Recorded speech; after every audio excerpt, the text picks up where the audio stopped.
I really had no idea what diabetes was. I started crying because it was supposed to be my birthday party and I was going to the hospital and I was 10 and I didn't know what was going on. So we were gonna go to the Embassy Suites where there's this indoor swimming pool and, friends, and that's not what we did. Instead, we came home, got a few things, went straight to the hospital, called the hotel and the friends on the way.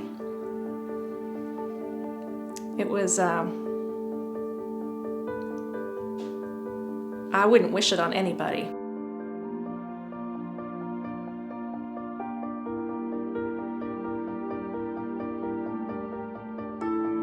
I was shocked actually, because I just saw everyone crying and I didn't want to cry because I just want to be the strong person.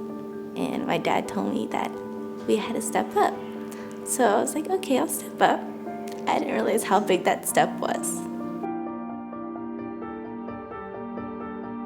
Once we found out that Cameron had diabetes, we got educated and we brought in everyone that had any kind of relationship with Cameron. Her hospital room was like filled with people, but we wanted to make sure that our family understood what it meant. Type 1 diabetes is a disease where your body does not produce a substance called insulin. What insulin does is it's the key that opens up your cells and lets carbohydrates and sugars into the cells. And if you don't have that key, your sugars and your carbs are going all throughout your body.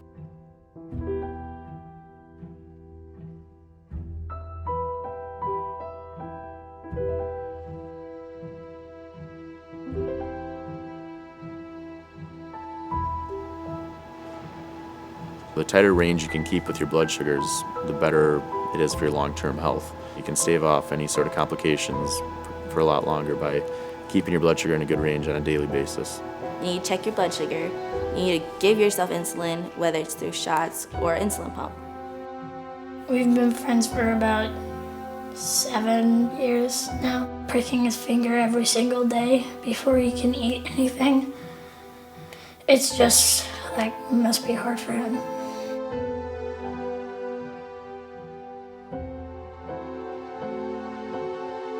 People are starting to notice what all we have to go through. We just do it. It's something I have to do, so I do it. And they're like, wow, that's a lot of work. I'm like, they're like, well, you just checked him. I'm like, well, 2 hours ago. They're like, really? You have to do him again? You have to prick his finger all the time? I'm like, yes. It doesn't stop. It doesn't stop. It's continuous.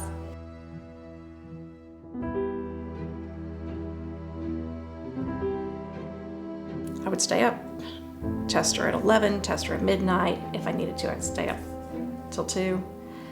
For a long time, the only thing I wanted to do was sleep through the night. That was my fantasy goal. I haven't slept a full night since I got pregnant with him, actually. As a parent of somebody dealing with type 1 diabetes, I hear misperceptions about it all the time, and it can be really frustrating. People think that you get type 1 because you eat the wrong things or because you don't exercise. The truth of the matter is that type 1 diabetes strikes randomly. Ava was diagnosed in 2008 when she was 4. 18 months later, I actually got diagnosed. Obviously, it's a strange coincidence, but from the timing, but yeah, it was about 18 months apart.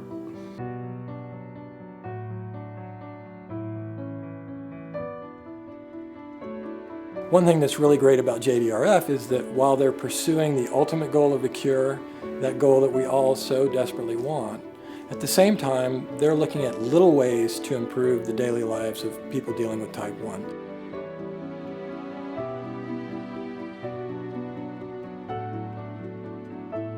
Being able to see the technology and the research that they come up with just in these years that he's had diabetes, it shows promise.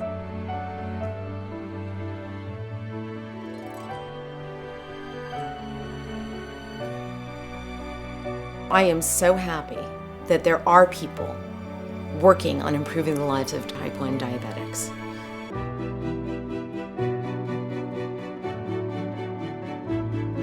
There is nothing that I could not thank them enough for.